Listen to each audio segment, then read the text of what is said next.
কুয়েতে সড়ক দুর্ঘটনায় এক প্রবাসী বাংলাদেশির মৃত্যু, অন্যদিকে উটের সাথে মোটরসাইকেলের ধাক্কায় এক প্রবাসী কর্মী নিহত এবং 2 জন আহত। বাহরাইনের রিফায় বাইক চুরি আর ওমানে মাদক কাণ্ডে 3 প্রবাসী গ্রেফতার। এসব খবর নিয়ে আজকের মধ্যপ্রাচ্যের নিউজ আপডেট, সাথে আছে আমি পৃথ্বী বিশ্বাস। চলে যাচ্ছি পুরো খবরে। বাহরাইনের খবর আপনাদের জানাবো, তবে তার আগে কুয়েতের খবর। কুয়েতে সড়ক দুর্ঘটনায় এক বাংলাদেশি নিহত এবং 2 জন আহত হয়েছেন। সাবাহেল ডিস্ট্রিক্টের কাছে এই দুর্ঘটনা ঘটে। কুয়েতের পুলিশ জানিয়েছে 3 জন প্রবাসী বাংলাদেশিদের ইচ্ছাকৃত গাড়ি চাপা দেবার অভিযোগে এক কুয়েতি নাগরিককে গ্রেফতার করা হয়েছে।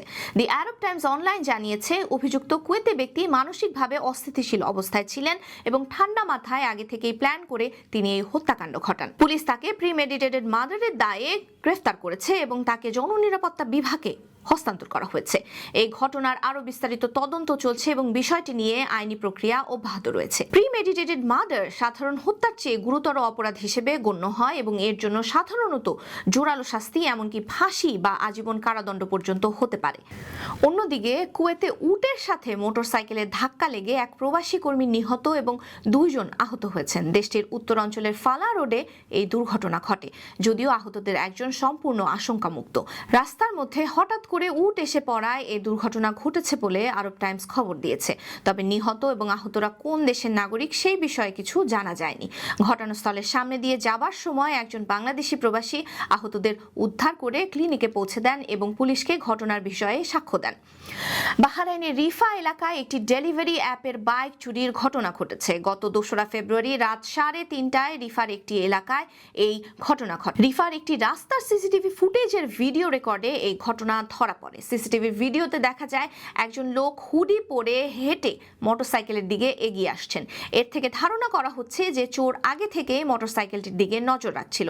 তারপর সে সেই মোটরসাইকেল চালিয়েই এলাকা ত্যাগ করে। এই ঘটনায় এখন পর্যন্ত কোনো আটকের খবর পাওয়া যায়নি। বাহরাইনের রিফায় প্রবাসী বাংলাদেশিদের বসতি বেশি। তাছাড়া এলাকাটিতে ভারত এবং পাকিস্তানের প্রবাসীরাও থাকেন।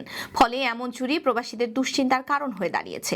যদিও বাহরাইনে চুরির শাস্তি কঠোর, সাধারণত চুরি প্রমাণ হলে 2 বছর পর্যন্ত কারাদণ্ড ও জরিমানা হতে পারে। বিশেষ প্রেক্ষিতে 5 বছর পর্যন্ত কারাদণ্ড প্রদানের নজিরও রয়েছে। আর অভিযুক্ত যদি প্রবাসী হয়, সেক্ষেত্রে সাজা শেষে সাধারণত নিজ দেশে ডিপোর্ট করা হয়। ওমানের পুলিশ 3 প্রবাসী নাগরিককে মাদকদ্রব্য নিয়ন্ত্রণ আইনের অধীনে গ্রেফতার করেছে।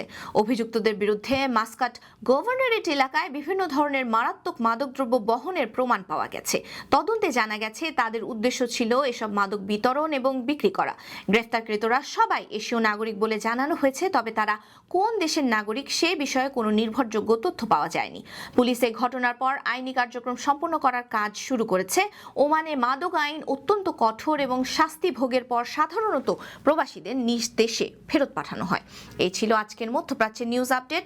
আল্লাহ হাফেজ।